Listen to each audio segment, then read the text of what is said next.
오늘 하나님께서 우리에게 주신 말씀은 열왕기상 19장 15절로 18절의 말씀입니다.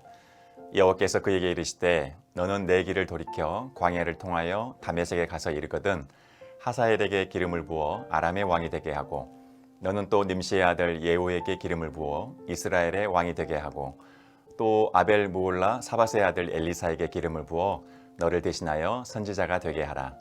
하사엘의 칼을 피하는 자를 예후가 죽일 것이요 예후의 칼을 피하는 자를 엘리사가 죽이리라.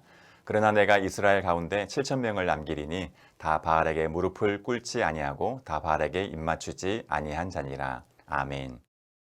엘리야 선지자는 바알과 아세라 선지자 850명과 갈멜산에서 대결을 펼쳐 여호와 하나님의 이름으로 대승리를 거두었습니다. 그러나 이후 엘리야는 분노한 왕비 이세벨에게 쫓겨 도망치고 말았습니다.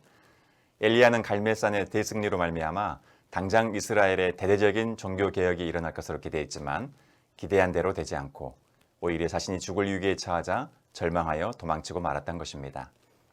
절망과 우울증에 빠져 하나님 앞에서 죽기를 구하던 엘리야에게 하나님께서 나타나셔서 새로운 희망과 아울러 중대한 사명을 주십니다. 그것은 하사엘에게 기름을 부어 아람의 왕이 되게 하고 예후에게 기름을 부어 이스라엘의 왕이 되게 하고 엘리사에게 기름을 부어 너를 대신하여 선지자가 되게 하라는 것입니다.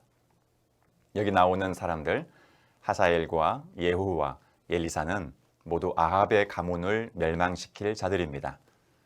하나님께서는 엘리야에게 아합의 가문을 멸망시킬 사람들을 세우라는 임무를 주신 것입니다. 사람의 눈으로 볼 때는 지금 이세벨이 막강한 정치 권력으로 당장이라도 엘리야 선지자를 잡아다 죽일 것 같아 보이지만 하나님은 이세벨을 심판할 계획을 이미 세워놓으셨고 이제 엘리야 선지자를 통해 그 일을 하나씩 이루어 갈 거라는 것입니다.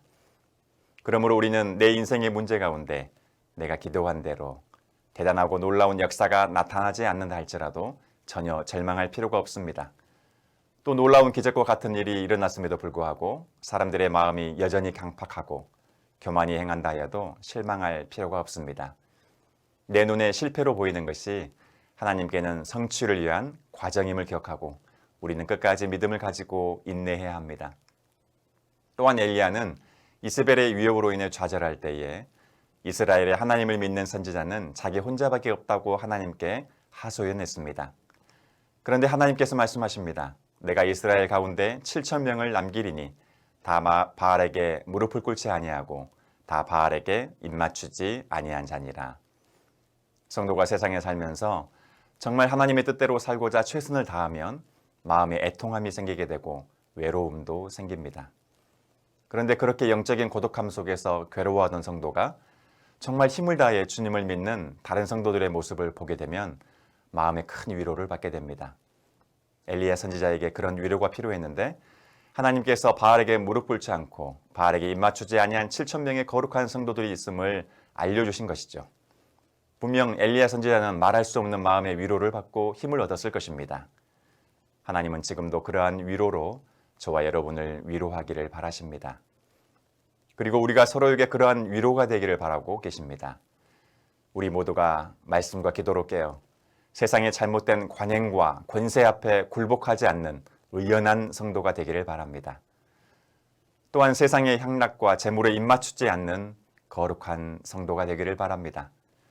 그래서 우리 모두가 하나님을 진실되이 섬기는 서로의 모습을 통해서 위로를 받고 또 서로에게 위로가 되어주는 삶을 살기를 주님의 이름으로 축복합니다.